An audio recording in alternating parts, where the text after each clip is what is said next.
In early October 2018, I found myself on an impulsive trip to Phuket, Thailand. There was no planning involved. I just bought a ticket and decided to go, staying for 5 days and 4 nights. On my first day, I checked into my hotel, bought a couple of travel packages to visit Phi Phi Island and James Bond Island, and then wandered around Patong Street. I spent some time on a social media app called Tan, hoping to connect with locals. That's when I first made contact with the girl who would soon capture my heart. After dinner, I wandered over to Bangla Road, a place I had read about before my trip. But when I got there, it wasn't as exciting as I'd imagined. I ended up sitting alone at the New York Live Music Bar, sipping on a beer, and eventually heading back to the hotel, a little tipsy and disappointed. I had to be up early the next morning for my island tour.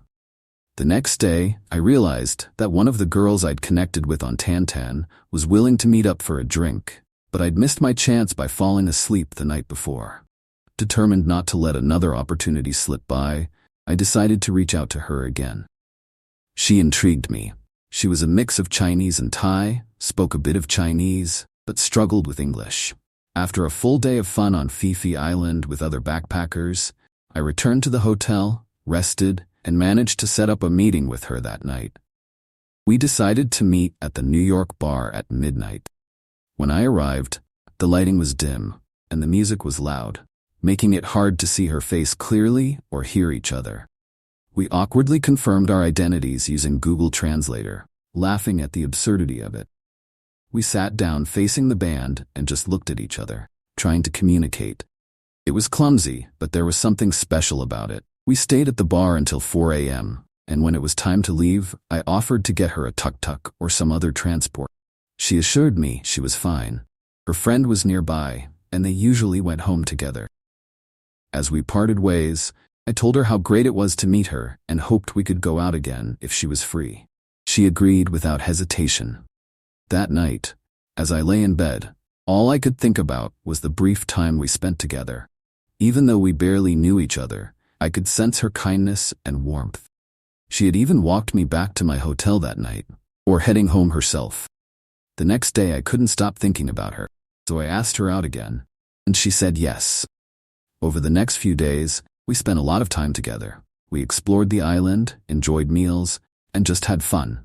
I even visited her mother's massage shop, where I got a massage from her mom, a moment that was awkward but oddly endearing. The more time we spent together, the more I realized how much I liked her. One night, we went to the beach, and as we sat there, I laid my head on her lap, listening to the sound of the waves and feeling the cool breeze. I told her that I'd be leaving the next day, and I saw tears well up in her eyes. In that moment, I didn't know what to do except hold her and promise that I would come back. She took off a bracelet her father had given her before he passed away and handed it to me. She asked me not to forget her because she really liked me. She said I was the first person to spend time with her without asking for anything in return. All I wanted was to make her happy, and I think she felt that too. On my last day in Phuket, after saying goodbye to her, I headed to the airport, holding the bracelet she had given me. I couldn't stop the tears from falling as I thought about her and the connection we had formed in such a short time. Even after I returned home, everything reminded me of her. We kept in touch through texting and video calls, trying our best to bridge the language gap. Slowly, we got to know each other more deeply, her daily life, her education, her family, and how she truly felt. I promised her that I would be with her for New Year's, just 2 months after we first met. Now all I can do is hope that everything will be okay because I've fallen deeply in love with her.